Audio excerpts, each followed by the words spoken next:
오늘 우리에게 주시는 말씀은 스가랴서 1장 1절에서 6절까지 말씀입니다. 구약성경 마지막 학계 스가랴 말라기죠.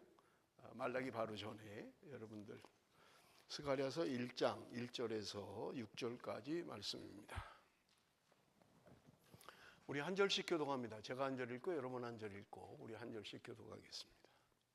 다리오 왕 제2년 8째 달에 여호와의 말씀이 이도의 손자 베레가의 아들 선지자 스가랴에게 임하니라. 이르시되 그러므로 너는 그들에게 말하기를 만군의 여호와께서 이처럼 이르시되 너희는 내게로 돌아오라. 만군의 여호와의 말이니라. 그리하면 내가 너희에게로 돌아가리라. 만군의 여호와의 말이니라.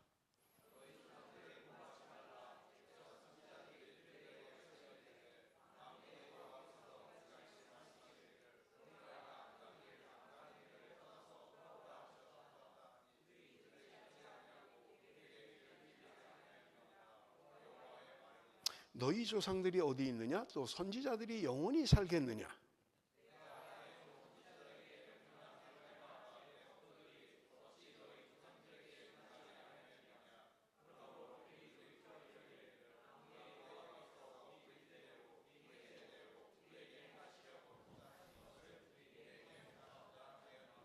아멘. 여러분, 스가랴는 이름입니다. 선지자의 이름인데 여러분 1장 1절에 보면 이도의 손자였고 베레가의 아들이었다 그렇게 이야기를 합니다. 그런데 여러분 느헤미야 12장에 보면 이 스가랴라고 하는 사람이 제사장의 후손인 것을 이야기하고 있어요.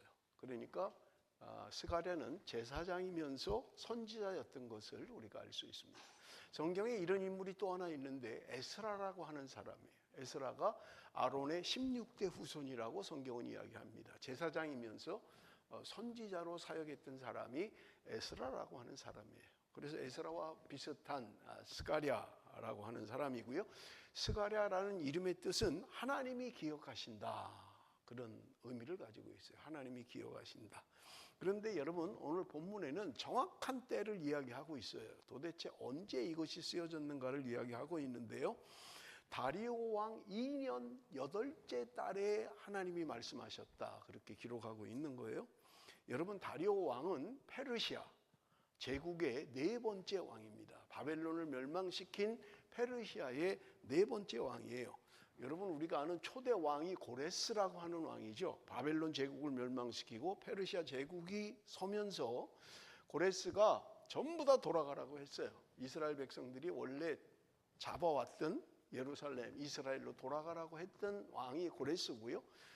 지금은 4번째, 오늘 우리가 성경 읽는 스가랴의 배경은 페르시아 4번째 왕인 다리오 때에 있었던 일인 것을 여러분 우리가 기억하시면 좋겠고요. 그냥 기억하실 것은 다리오 왕 다음이 페르시아의 아하수에로 왕입니다. 아하수에로는 우리가 잘 아는 것처럼 에스더 왕비가 됐죠. 페르시아의 왕비가 됐잖아요. 처음 듣는 얘기인가요? 아니시겠죠. 에스더 왕비 그 남편이 아하수에로예요. 그러니까 그 바로 직전 아하수에로의 아버지 다리오 때에 일어난 일이다라고 하는 것을 여러분들 좀 이해를 해주시면 좋겠고요. 제가 이거 스가랴 설교를 준비하면서요, 이걸 좀 다 하고 싶은데 지금 제가 설교할 시간이 3번밖에 없어요. 오늘하고 다음 주, 그 다음 주. 그런데 스가랴가 받은 환상이 8개가 등장합니다. 지금 여기 우리가 읽은 성경에 스가랴의 환상이 8개가 등장을 해요. 그리고 중요한 거는 뭐냐면 신약 성경에서 가장 많이 인용된 성경이 스가랴예요. 그러니까 이것을 안 할 수는 없고 이거 환상을 한 주에 하나씩 해야 되는데 8개의 환상이 여기 지금 들어있는 거예요. 스가랴서에. 그래서 제가 이거를 하기는 해야 되겠고 시간은 많지 않고 철야 때 좀 하면 좋겠는데 철야 때는 또 지금 하고 있는 게 있어요. 그래서 철야 때 하지도 못하고 주일날 해야 되는데요. 제가 이렇게 하기로 결정을 했어요. 8개의 환상 가운데 오늘 4개를 할 겁니다. 스가랴가 본 4가지 환상 그리고 다음 주에 4개. 그래서 8개를 다 할 거고요. 그렇게 하려다 보니까 설교양이 굉장히 많아요. 굉장히요. 어느 정도냐면요, 제가 보통 주일날 설교 원고가 4장 내지 5장이에요. 아무리 많아도 6장을 넘진 않아요. 그런데 지금 오늘 설교 원고만 12장이에요. 여러분 무슨 말인지 아시겠죠? 오늘 설교가 짧지 않을 것 같다. 아주 안 좋은 예감이 든다. 여러분 그렇게 이해하시면 돼요. 그러니까 제가 하여튼 빨리 진행하긴 할 건데 여러분들 우리가 그래도 좀 알아야 돼요. 스가랴가 본 환상의 의미가 뭔지 무슨 뜻인지는 알아야죠. 다 기억은 못해도. 그래서 제가 여러분들한테 말씀을 드릴 일부 때는요 너무 쫓기니까 이게 시간이 딱 제한돼 있으니까 그 다음에 또 호주 사람들하고 오늘 또 회의까지가 있어가지고요 그냥 막 한 거예요. 그냥 빨리 마치려고. 근데 이분은 지금 예배는 제가 쫓기는 게 없어요. 이제 밥 먹는 거밖에 없으니까 제가 조금 여유 있게 해도 괜찮겠죠?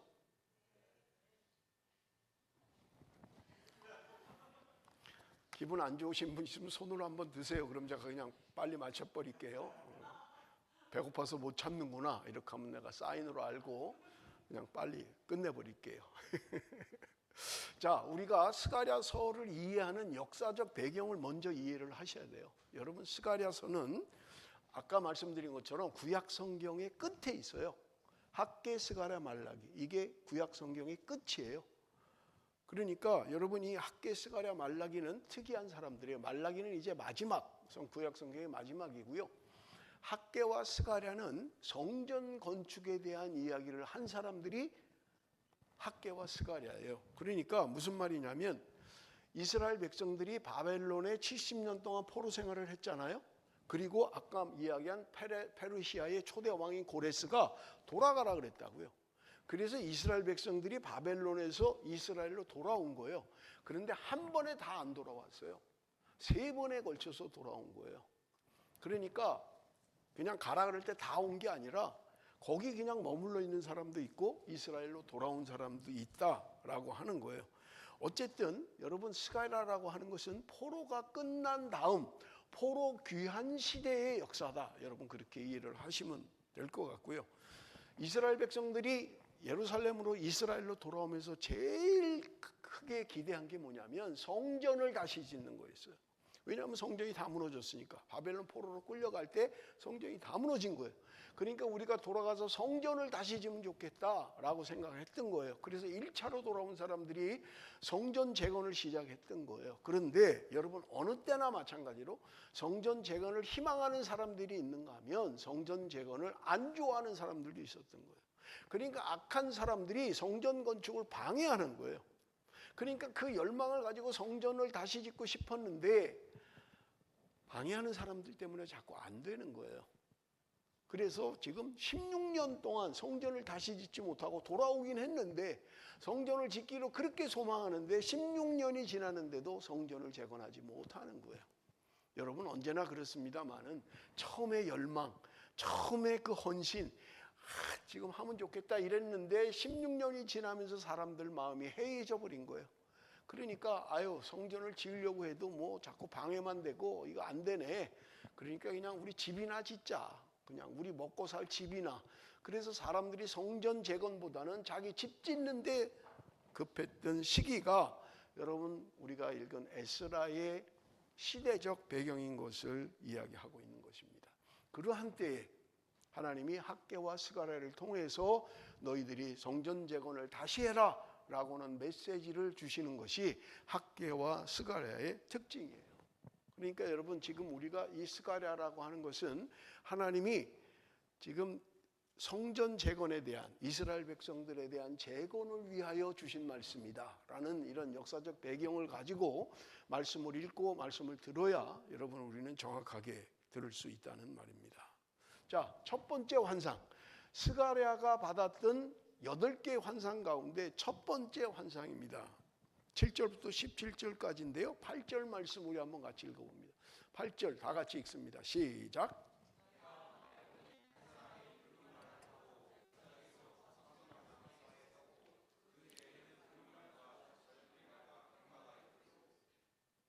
자, 여기 보니까 여러분 환상을 봤다는 거예요, 스가랴가. 그런데 한 사람이 붉은 말을 탔다 그렇게 이야기해요. 그리고 그가 어디 있냐면 골짜기 속 화석류 나무 사이에 서 있다 이렇게 돼 있어요. 그리고 그 뒤에는 붉은 말, 자줏빛 말, 백마가 따라간다는 거예요 지금. 그러니까 뭔가 말들을 보여주고 있는 거예요. 그런데 붉은 말 보신 적이 혹시 있나요? 뭐 백마는 뭐 타고 다니는 사람들이 있더라고요. 종종 저 윗동네에도 뭐 백마 타고 다니는 사람들이 있더라고요. 잘 못 보잖아요, 그죠? 그런데 여기 자줏빛 말도 있다는 거예요. 자줏빛 말도. 그런데 이 사람이 중요한 건 뭐를 얘기하는 거냐? 지금 왜 이 말들을 이렇게 이야기하나? 말을 탄 사람은 도대체 누구냐라고 하는 거예요. 그런데 11절에 보면 그가 여호와의 사자였다 이렇게 묘사하고 있어요. 여호와의 사자. 그런데 여러분 우리가 다니엘서를 보면 여러분 인자 같으니 뭔가 사람의 모습으로 표현을 하는 거예요. 인자 같은 이가 있었다. 여기도 여호와의 사자라고 이야기하는 거예요.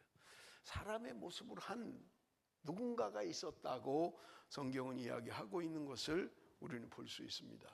그런데 도대체 이 사람이 누구냐라고 하는 것을 우리는 이해를 해야 돼요. 그런데 여러분 여기 그 말을 이야기하고 있는데 이거는 지금 복수형으로 돼 있어요. 복수형으로. 그러니까 한 종류의 말을 말하는 게 아니라 세 종류의 말을 등장시키고 있는 것을 우리는 볼 수 있는 것입니다. 그런데 여러분 우리가 그 연상할 수 있는 것들이 있어요. 그게 뭐냐면 페르시아의 순찰대가 있어요. 페르시아의 순찰대, 말을 타는 순찰대인데 이 사람들은 페르시아 안에 있는 각 지방도에 파송된 사람들이에요. 그래서 문제가 뭔지 뭐 이런 것들을 조사해서 보고하는 사람들이에요.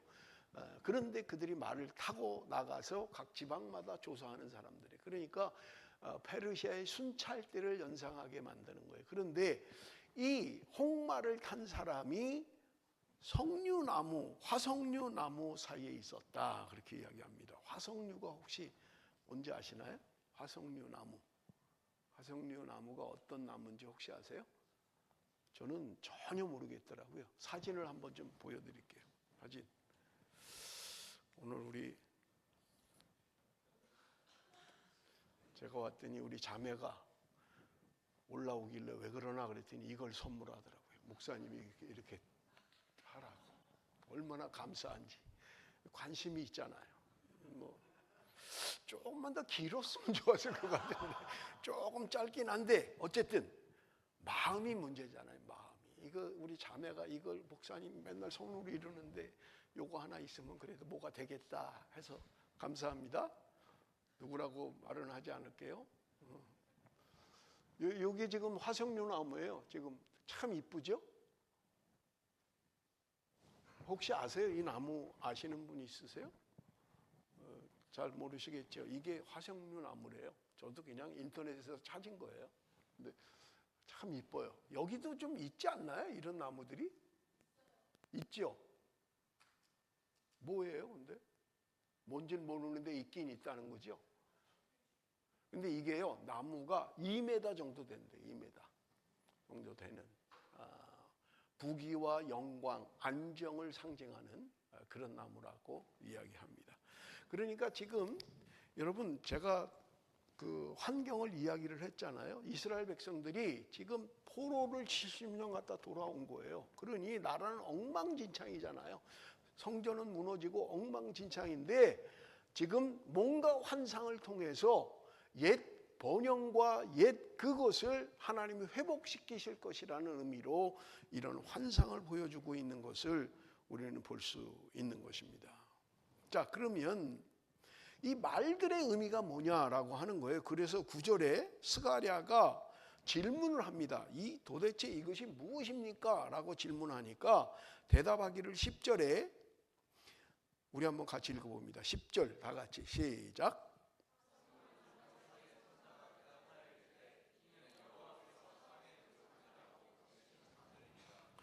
이 말들은 땅에 보내신 자들이라는 거예요. 그래서 말씀드렸죠. 페르시아에도 그런 사람들이 있었던 거예요. 각 지방마다 다니면서 워낙 크니까 지방마다 다니면서 지방의 문제가 뭔지 어떤 어려움이 있는지 이런 동향 보고 이거를 이 사람들이 했던 거예요.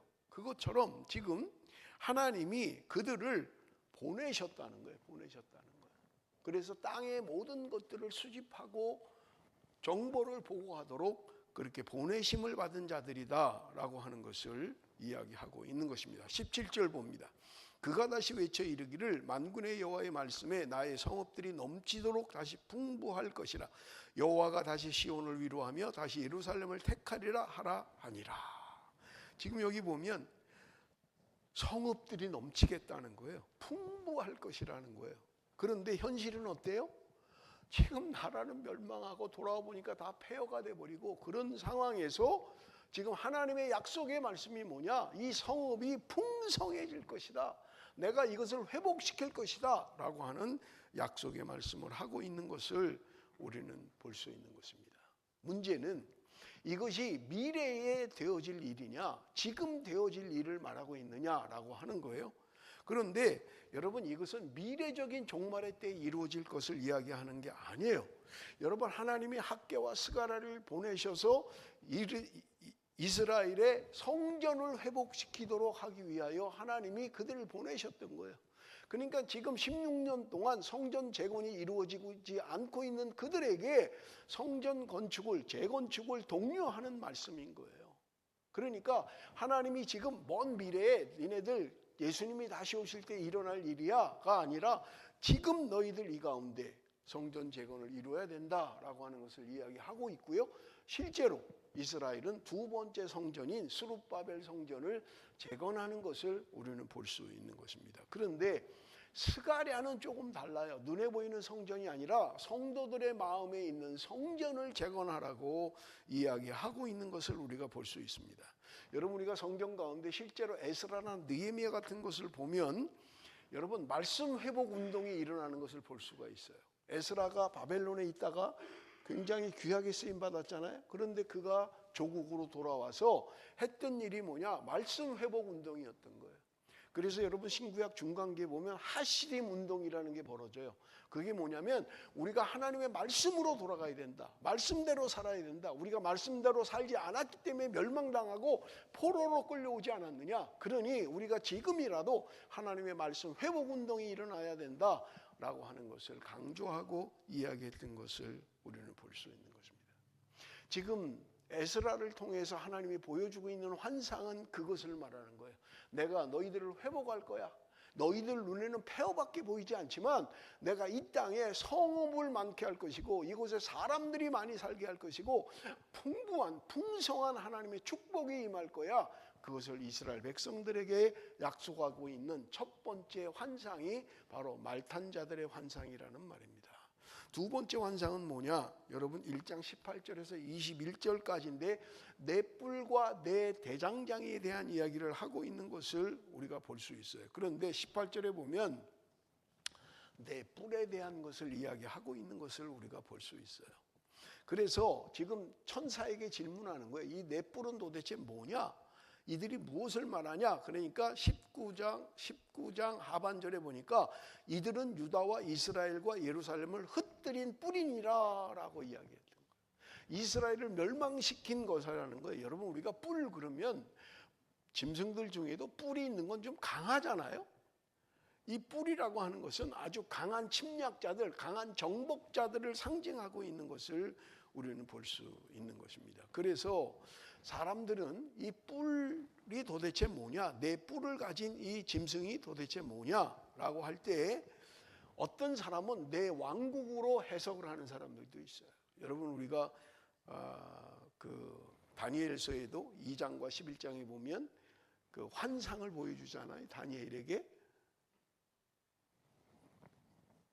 그런데 지금 똑같은 모습을 보여주고 있는 거예요. 내 뿔을 가진 사람이 도대체 뭐냐? 그래서 이것은 내 제국을 이야기하는 것이다 라고 이야기하는 사람들도 있는 거예요. 아수르, 애굽, 바벨론, 메데, 파사라는 제국을 의미하는 것이다 라고 생각하는 사람도 있다는 거예요. 그런데 여러분 여기 내 뿔이라고 하는 것은요, 히브리 단어의 이 사라고 하는 것은요 전체를 의미하는 거예요. 전체를. 우리가 동서남북 그러면 전체를 의미하는 것처럼 전체를 의미하는 것이다. 그렇다면 무슨 말이냐? 지금 유다와 이스라엘을 괴롭혔던 정권을 가진 힘을 가진 악한 세력의 상징으로 보고 있는 거예요. 그러니까 이것은 어떤 특별한 나라나 특별한 제국을 말하는 것이 아니라 하나님의 백성을 괴롭혔던 전체 악한 자들을 상징적으로 이야기하는 것이다 라고 하는 것입니다. 그래서 여러분 20절 21절을 우리 한번 좀 읽어볼 텐데요. 다 같이 읽습니다. 시작.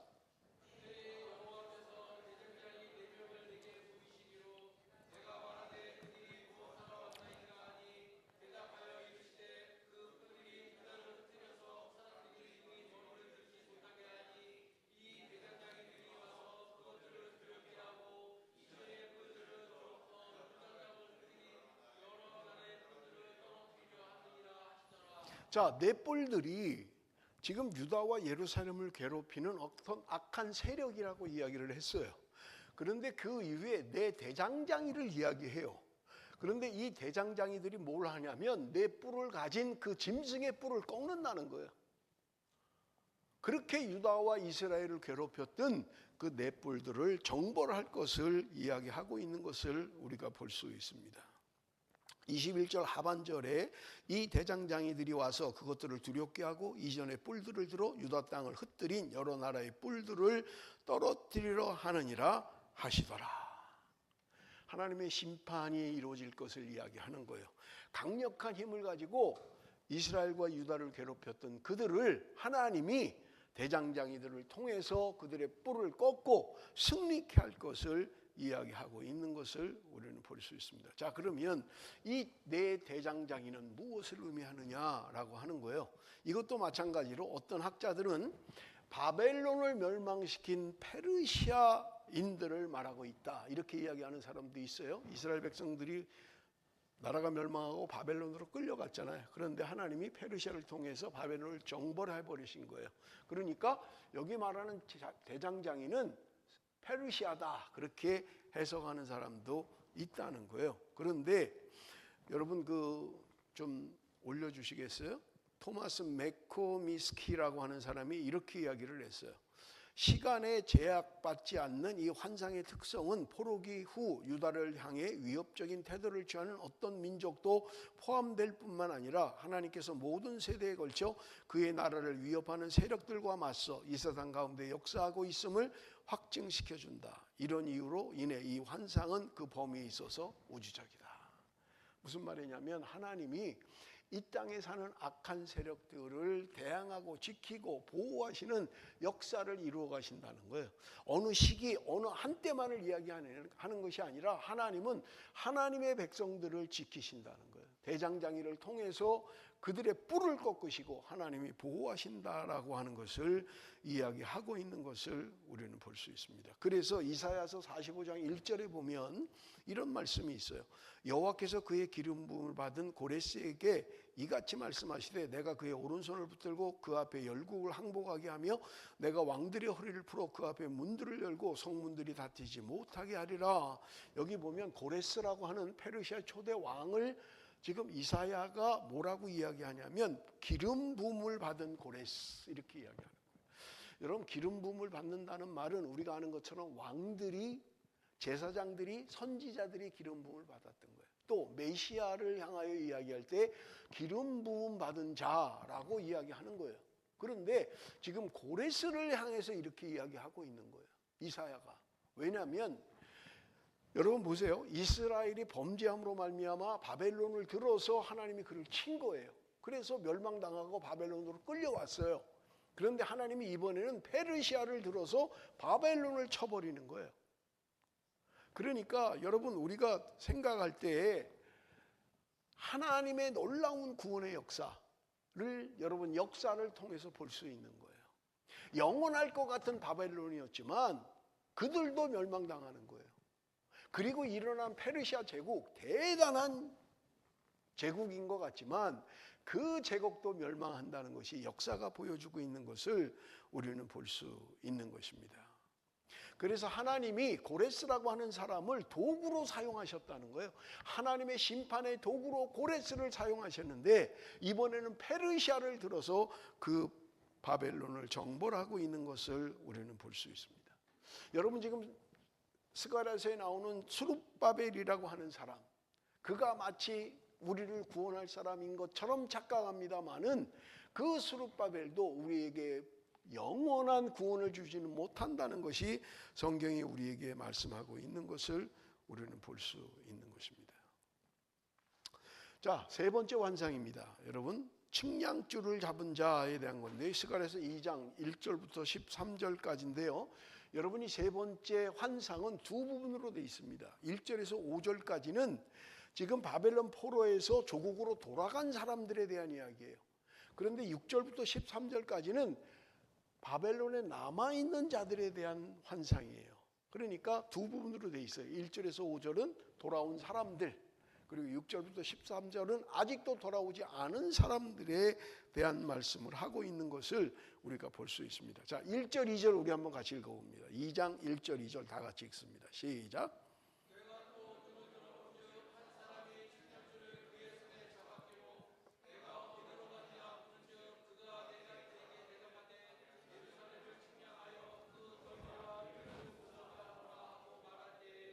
자, 여기 보면 측량줄을 잡고 있다는 거예요. 측량줄. 여러분 건축을 하시는 분들은 금방 알 수 있죠.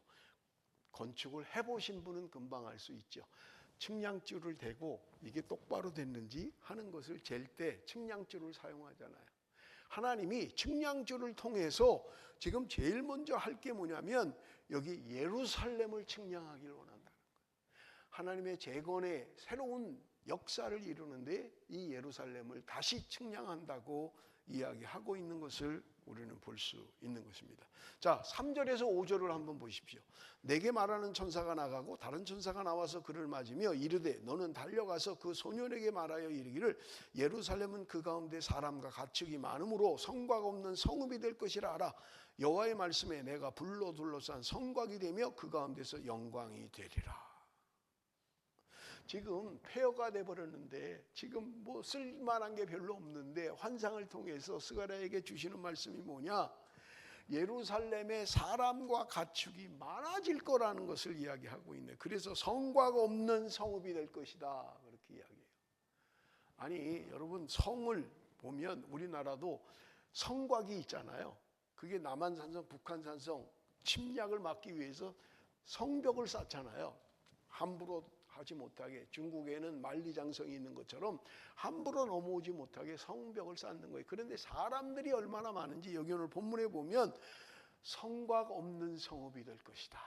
여러분, 성곽이 없으면요 누구나 들어올 수 있는 거예요. 누구나 침투할 수 있는 거예요. 그런데 여기 오늘 본문에 보면 5절에 여호와의 말씀에 내가 불로 둘러싼 성곽이 되며 그 가운데서 영광이 되리라. 하나님이 불성곽이 되시겠다는 거예요. 눈에 보이는 성곽은 없는데 하나님이 불로 성곽이 되시겠다는 거예요. 하나님의 백성들을 지키시고 보호하시고 그들을 지켜주시겠다고 이야기하고 있는 것을 우리는 볼 수 있는 것입니다. 사랑하는 성도 여러분, 하나님은 오늘 하나님의 백성들을 불성곽으로 지키시기를 원하시는 거예요. 여러분, 사람이 만든 성벽은 무너져요. 강한 힘이 오면 무너뜨리고 침략할 수 있어요. 그런데 하나님의 불성곽은 누구도 들어오지 못하는 거예요. 누구도 뚫을 수가 없는 게 하나님의 불성곽인 줄로 믿습니다. 하나님이 오늘 저와 여러분을 지키시되 불성곽이 되셔서 우리를 지키신다고 약속하고 있는 것을 우리는 볼 수 있는 것입니다. 그러므로 우리에게는 소망이 있어요. 내 눈에 보이는 현실은 폐허밖에 보이지 않는데 하나님은 그곳에 사람이 많아지고 짐승이 많아지고 그렇게 많은 사람이 살게 될 것이다. 그리고 내가 그들을 불성곽이 되어서 친히 지킬 것이다. 하나님이 약속하고 있는 것을 여러분 우리는 볼 수 있는 것입니다. 요한계시록 21장 27절에 보니까 무엇이든지 속된 것이나 가증한 일 또는 거짓말하는 자는 결코 그리로 들어가지 못하되 오직 어린 양의 생명책에 기록된 자들만 들어갈 것이다. 하나님이 불성곽으로 지키시는 그곳에는 아무나 들어갈 수 없다는 거예요. 어린 양의 생명록에 기록된 자들, 생명책에 기록된 자들만 그곳에 들어갈 수 있다고 이야기합니다. 거짓말하는 자나 가증한 일 하는 자나 속된 자나 그들은 들어가지 못한다.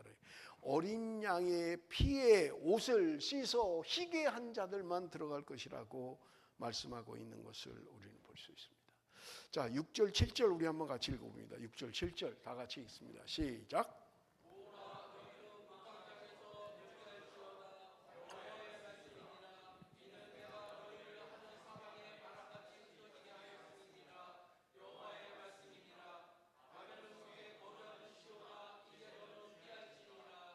자, 말씀드린 것처럼 6절부터는 바벨론에서 돌아오지 못한 사람들에 대한 이야기라고 말씀을 드렸어요.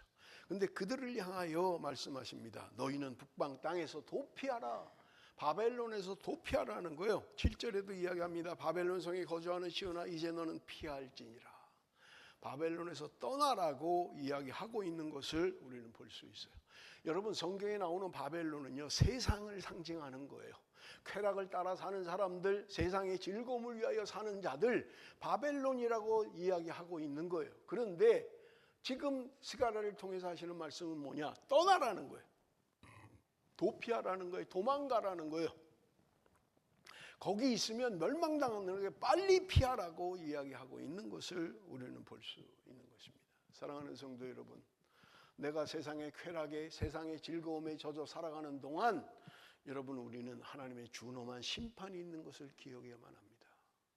도망가야 돼요. 도망가야 돼요. 그런데 놀라운 것은요, 7절을 보십시오. 바벨론 성에 거주하는 시온아, 이렇게 이야기해요. 바벨론 땅에 거하는 시온아, 그렇게 이야기해요. 바벨론, 그 죄악의 도성 가운데 하나님의 백성들이 거기 있는 거예요. 그래서 하나님은 그들을 향하여 시온이라고 이야기하고 있는 것을 우리는 볼 수 있습니다. 여러분, 시온이라고 하는 것은요, 보통 우리가 예루살렘에 있는 성전을 이야기할 때 시온이라고 이야기해요. 그래서 뭐 우리가 찬양에도, 찬송가에도 시온성 향하여 가는 뭐 이런 찬양이 있잖아요. 그런 의미들이 다 뭐냐? 시온, 바로 예루살렘과 그 안에 있는 성전을 상징하고 있는 거예요. 그런데 바벨론이라고 하는 곳에 있는 하나님의 백성들을 향하여 지금 이야기하기를 바벨론 성에 거주하는 시온아, 그렇게 이야기하고 있다는 거예요. 거리상으로 몇천 킬로 떨어지는 엄청 먼 곳인데 지금 그들을 향하여 하나님은 이야기하고 있는 거예요. 바벨론 땅에 거주하는 시온아, 그렇게 이야기한다는 말입니다. 사랑하는 성도 여러분, 장소의 문제가 아닙니다. 내가 어디 있느냐가 문제가 아니에요. 내가 하나님의 백성으로 하나님의 말씀 안에 하나님이 주시는 기쁨과 소망으로 살아가는 백성이라면 그가 바벨론에 있든 어디에 있든 하나님이 시온아, 그렇게 표현하고 있는 것을 여러분, 우리는 기억하셔야만 하는 것입니다. 8절 9절입니다. 만군의 여호와께서 이같이 말씀하시되 영광을 위하여 너희를 노략한 여러 나라를 보내셨나니 너희를 범하는 자는 그의 눈동자를 범하는 것이라. 내가 손을 그들 위에 움직인즉 그들이 자기를 섬기던 자들에게 노략거리가 되리라 하셨나니 너희가 만군의 여호와께서 나를 보내신 줄 알리라. 하나님께서 지금 노략한 자들을 심판하신다고 이야기하고 있는 것입니다. 그로 말미암아 하나님의 영광이 임할 것이다 라고 말씀하고 있는 것을 우리는 볼 수 있습니다. 하나님께서 오늘 말씀합니다. 나는 너희의 하나님이 될 것이고 너희는 내 백성이 될 것이라고 약속하고 있는 것입니다. 하나님의 언약의 말씀이 이루어지는 것을 우리는 볼 수 있어요. 10절 11절 우리 한번 같이 읽어봅니다. 10절 11절 다 같이 시작.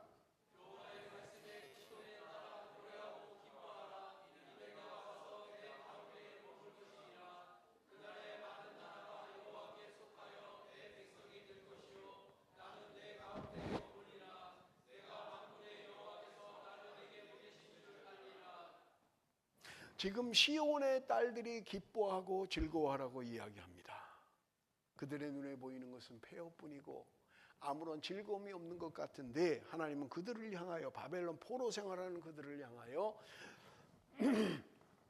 바벨론에 거주하는 시온아라고 이야기했어요. 그러면서 하시는 말씀이 시온의 딸들아 기뻐하라고 이야기하는 거예요. 기뻐하라고. 여러분 시온의 딸들이 기뻐하고 노래할 이유가 무엇입니까? 여러분 오늘 성경에 보면 내가 너희와 함께할 것이다 라고 약속하고 있는 것입니다. 하나님이 함께하니 너희들은 기뻐하고 즐거워하라는 거예요.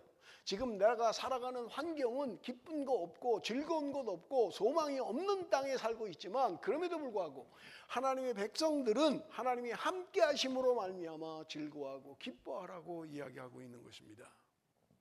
사랑하는 성도 여러분, 오늘 나의 기쁨은 무엇입니까? 나는 무엇을 찬양하고 있습니까? 무엇을 노래하고 있습니까? 내 눈에 보이는 폐허뿐인 이 환경을 바라보며 소망 없는 이 현실의 삶을 바라보며 좌절하고 절망하는 것이 아니라 하나님이 오늘 나와 함께 계신다. 내 형편과 처지는 힘들고 어려워도 하나님이 나와 함께 하시니 찬양하고 기뻐하라고 오늘 말씀하고 있는 것입니다. 사랑하는 성도 여러분, 오늘 우리가 살아갈 이유, 우리가 찬양할 이유잖아요. 좋은 일만 있어서 찬양하는 게 아니라는 거예요. 내 현실은 힘들고 어렵지만 그럼에도 불구하고 나와 함께 하시는 하나님, 그 약속의 하나님, 그것을 믿으며 바라보며 기뻐하고 찬양하라고 말씀하고 있는 것을 우리는 볼 수 있습니다.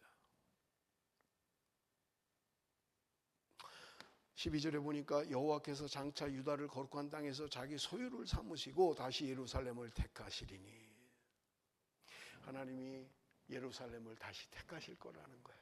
그들의 불순종으로 멸망됐던 그것을 하나님이 다시 택하실 것이라고 약속하고 있는 것을 우리는 볼 수 있는 것입니다. 13절 보겠습니다. 모든 육체가 여호와 앞에서 잠잠할 것은 여호와께서 그의 거룩한 처소에서 일어나심이니라 하라 하더라. 개역 성경에 재밌게 표현이 되어 있어요. 우리 한번 좀 읽어볼까요?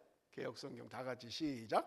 무릇 혈기 있는 자들이 여호와 앞에서 잠잠할 것은 여호와께서 그 성소에서 일어나심이니라 하라 하더라.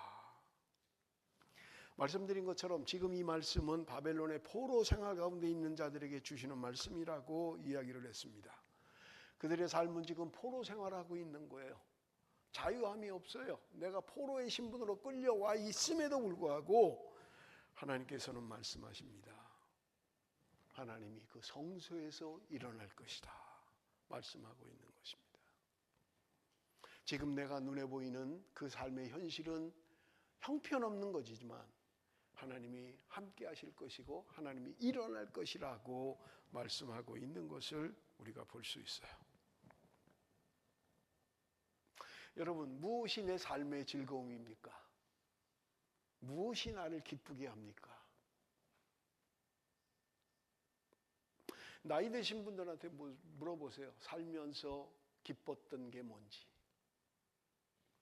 살면서 즐거웠던 게 뭔지. 아니, 여러분 지금 내가 살아가면서 내 삶을 한번 돌아보세요. 무엇이 나를 그렇게 기쁘게 합니까? 어쩌면 그럴지 몰라요. 저는 더 이상 소망이 없습니다. 기쁠 것도 없고요, 만족한 것도 없고요. 어쩌면 그런지도 모르겠어요. 여러분, 이 세상의 즐거움을 다 누려봤던 솔로몬이 한 말이잖아요. 헛되고 헛되며 헛되고 헛되니 모든 것이 헛되다. 솔로몬만큼 영광을 누리는 사람이 있을까요? 솔로몬만큼 재산을 가져본 사람이 있을까요? 솔로몬만큼 아내를 그렇게 많이 둔 사람이 있을까요? 모든 것을 가졌어요. 성경이 기록하고 있잖아요. 그가 먹는 음식을 다 소개하고 있잖아요. 그 좋은 음식, 그 좋은 잠자리, 그 좋은 환경에 살았던 솔로몬의 결론은 헛되다라고 하는 거예요. 내가 누리고 먹고 즐거운 거 다 해봤는데 내 인생은, 인간의 인생은 결국 헛된 거야 라고 이야기하고 있는 것입니다. 하나님께서는 이야기합니다. 너희들이 그 바벨론 쾌락을 따라가는 그 바벨론에서 떠나라, 도망쳐라 라고 이야기하고 있는 것입니다. 새겨들어야 됩니다. 여러분, 하나님 오늘도 저와 여러분에게 말씀하십니다. 너는 세상으로부터 떠나야 된다라고 이야기합니다. 그러니까 또 당장 보따리 싸서 댄디농 산으로 가야 되겠다 나는. 그러지 마세요. 지금 그런 의미가 아니잖아요. 세상의 즐거움을 찾고 있는 내 삶의 모습을 이야기하는 것입니다. 자, 마지막 환상, 우리 네 번째 환상을 볼 텐데, 첫째는 화성나무 환상, 두 번째는 넷불과 네 대장장이, 세 번째는 측량줄 잡은 자의 환상을 보여주셨습니다. 마지막 네 번째, 대제사장인 여호수아의 환상입니다. 우리 성경을 한번 읽어봅니다. 3장 1절 다 같이 읽습니다. 시작.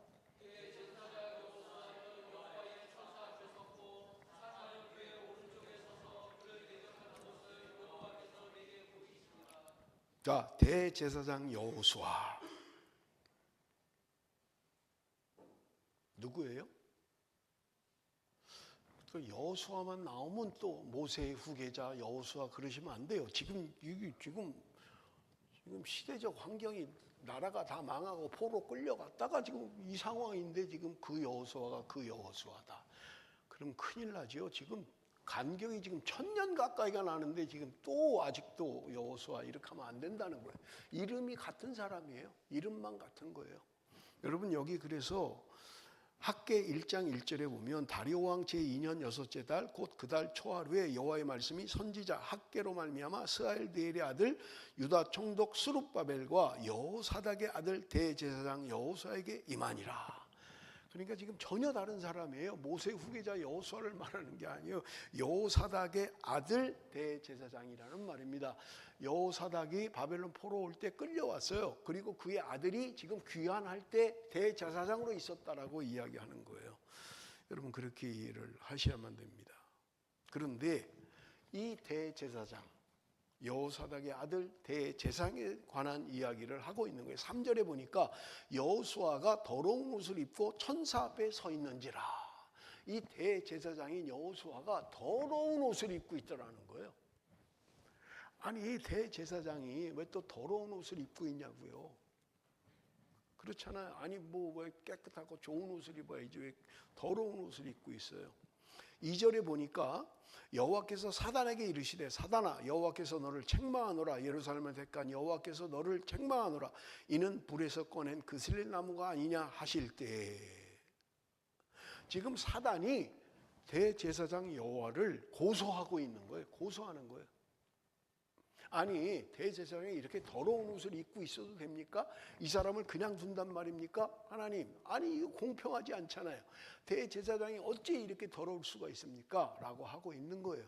그런데 하나님이 사단에게 이야기하니까 내가 너를 책망한다라고 이야기하고 있는 거예요. 여러분 오늘 우리가 구원받은 것, 하나님의 자녀가 된 것 여러분 보세요. 신명기 7장 7절에서 8절 우리 한번 같이 읽어봅니다. 신명기 7장 7절에서 8절 다 같이 시작.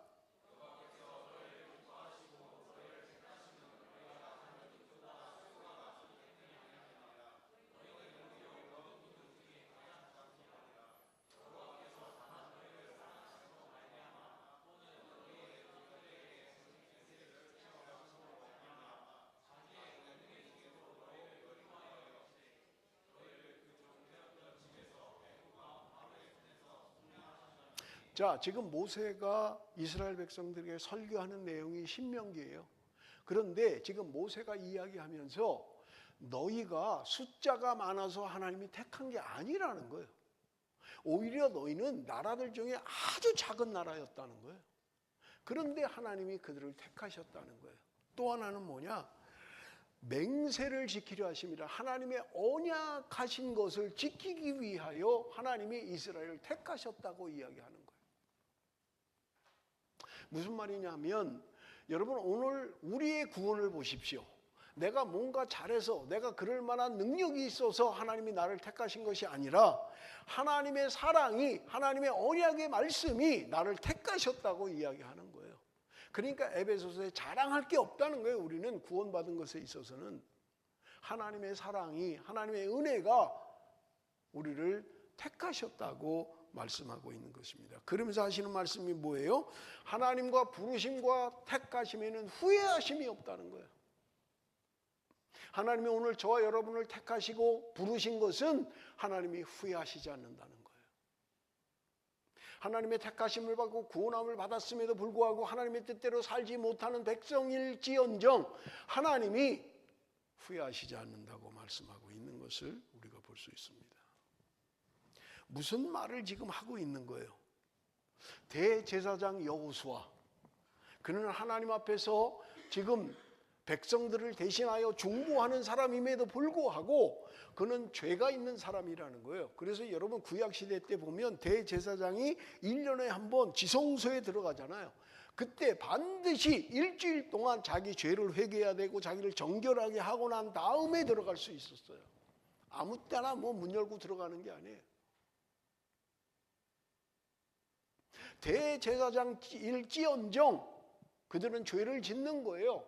흠이 있는 거예요. 영적으로 보니까 더러운 옷을 입고 있는 것과 같다는 거예요. 그런데 하나님이 그 더러운 옷을 벗겨주시더란 말입니다. 여러분 그게 지금 환상의 내용이에요. 지금 대제사장 여호수아가 이 옷을 입고 있는 것은 여러분 수동태로 되어 있습니다. 수동태로 되어 있어요. 입혀져 있는 거예요. 내가 벗을 수가 없어요. 내 힘으로 벗을 수가 없어요. 누군가 벗겨줘야만 하는 것입니다. 4절 우리 한번 봅니다. 4절 다 같이 읽습니다. 4절 다 같이 시작.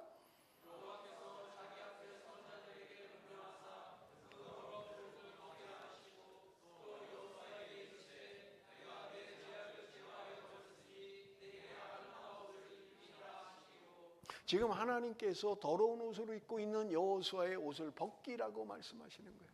내 힘으로 벗을 수도 없어요. 여러분 우리가 죄악 진 건 내 마음대로 벗어날 수 있나요? 아니에요. 하나님이 벗어나게 해주셔야 돼요. 벗을 수 있게 해주셔야 되는 거예요. 나 지금부터 회개합니다. 내 죄를 사한다. 내가 할 수 없잖아요. 주님이 하시는 일이죠. 내 더러운 옷을 벗기고 지금 이야기합니다. 아름다운 옷을 입히라는 거예요. 아름다운 옷을 입히라는 거예요. 내 힘으로 할 수 없지만 예수 그리스도의 보혈이 나를 정결하게 하는 거예요. 나를 깨끗게 하는 거예요. 깨끗한 옷으로 아름다운 옷으로 갈아입히라고 말씀합니다. 5절에 보니까 내가 말하되 정결한 관을 그의 머리에 씌우소서 하매 곧 정결한 관을 그 머리에 씌우시며 옷을 입히고 여호와의 천사는 곁에 서더라. 아름다운 관을 씌우라는 거예요. 관을 씌우라는 거예요. 내 힘으로 할 수 없는데 하나님의 사랑이, 하나님의 약속의 언약의 그 말씀이 내 더러운 옷을 갈아입히고 관을 씌워 주신다고 말씀하고 있는 것을 우리는 볼 수 있는 것입니다. 그러면서 약속하십니다. 6절 7절에 보니까 여호와의 천사가 여호수아에게 증언하여 이르되 만군의 여호와의 말씀에 내가 만일 내 도를 행하며 내 규례를 지키면 내가 내 집을 다스릴 것이요 내 뜰을 지킬 것이며 내가 또 너로 여기 섰는 자들 가운데에 왕래하게 하리라. 내가 만일 말씀대로 산다면 도를 행하고 규례를 지키면 너는 내 집을 다스리게 될 것이다. 여러분 성경에 나오는 내 집이라고 하는 것은 성전을 이야기하는 거예요. 성전을 다스리게 할 것이라는 거예요. 하나님의 약속인 것이에요. 여러분 눈에 보이는 대제사장 그는 허물이 있어요. 아무리 정결하게 사는 것 같아도 아무리 깨끗이 사는 것 같아도 여러분 더러운 옷을 입고 있을 수밖에 없습니다. 그러나 주님께서 오늘 우리의 옷을 갈아입히시는 거예요. 새로운 피조물로 하나님께서 우리를 거룩한 옷을 입히고 아름다운 옷을 입혀서 하나님의 백성 되게 하시는 것을 우리는 볼 수 있는 것입니다. 대제사장 여호수아를 이야기하고 있지만 이 땅에 누구도 완벽한 우리의 구원자는 없습니다. 누구도 우리를 완전히 깨끗하게 할 그런 사람은 없다는 말입니다. 그러므로 대제사장 여호수아가 예표하는 것은 이 땅에 오셔서 우리 죄를 위하여 죽으신 예수 그리스도, 그분이 영원한 대제사장이 될 것이고 그분만이 우리를 죄에서 사해 주실 수 있고 더러운 옷을 벗기고 새 옷을 입힐 수 있다고 말씀하고 있는 것입니다. 히브리서 9장 24절 우리 한번 같이 읽습니다. 히브리서 9장 24절 다 같이 시작.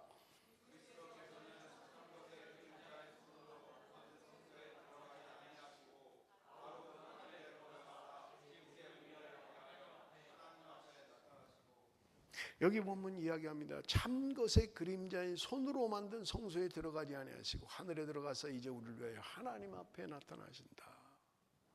참이신 예수 그리스도, 그분만이 우리를 구원하실 수 있고 그분만이 우리에게 소망이 되신다고 말씀하고 있는 것을 우리가 볼 수 있습니다. 8절 9절 제가 읽습니다. 대제사장 여호수아야, 너와 내 앞에 앉은 내 동료들은 내 말을 들을 것이니라. 이들은 예표의 사람들이라. 내가 내 종 싹을 나게 하리라. 만군의 여호와가 말하노라. 내가 너 여호수아 앞에 세운 돌을 보라. 한 돌에 7눈이 있느니라. 내가 거기에 새길 것을 새기며 이 땅의 죄악을 하루에 제거하리라. 지금 대제사장 여호수아를 통해서 하시는 말씀이 뭡니까? 첫째는 메시아를 싹으로 표현하고 있는 것이에요. 싹이 나게 할 것이라고 말씀하고 있는 것입니다. 여러분, 성경에 이야기하는 이 싹은 바로 예수 그리스도인 것입니다. 주님이 우리의 영원한 그루터기가 되시고 싹이 될 것을 말씀하고 있는 거예요.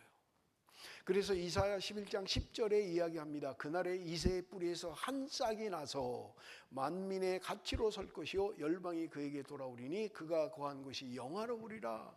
이새의 뿌리에서 한 싹이 나온다는 게 다윗을 이야기하는 거지요. 그런데 이 다윗은 바로 예수 그리스도를 예표하고 있는 것을 우리는 볼 수 있는 것입니다. 다윗의 뿌리, 이새의 뿌리, 그 가운데 예수 그리스도가 탄생할 것을 이야기하고 있는 것을 우리는 볼 수 있습니다. 두 번째는 메시아를 한 돌로 표현하고 있는 것을 우리가 볼 수 있습니다. 그런데 이 돌에는 눈이 7개가 있다, 그렇게 이야기해요. 요한계시록 5장 6절을 봅니다. 내가 또 보니 보좌와 내 생물과 장로들 사이에 한 어린 양이 서 있는데 일찍이 죽임을 당한 것 같더라. 그에게 7뿔과 7눈이 있으니 이 눈들은 온 땅에 보내심을 받은 하나님의 7영이니라. 우리가 이미 요한계시록 때 봤지요. 봉인된 것을 다윗의 우선 이긴 자가 그것을 열 것이라고 이야기를 했던 거예요. 그런데 그 어린 양에게 7뿔과 7눈이 있다는 거예요. 예수 그리스도께서 승리의 주님인 것을 이야기하고 있는 것입니다. 눈이 7이다라고 하는 것은 온 세상을 바라보고 계시다는 거예요. 주님은 이 땅에 우리의 모든 심령과 모든 것들을 감찰하고 계신 것을 이야기하고 있는 것입니다. 주님의 눈을 피할 자도 없고요. 주님께서 이 땅에 누구라도 주님을 피할 사람은 없다라는 것을 이야기하고 있는 것입니다. 마지막 스가랴 3장 10절 우리 한번 다 같이 읽어봅니다. 다 같이 시작.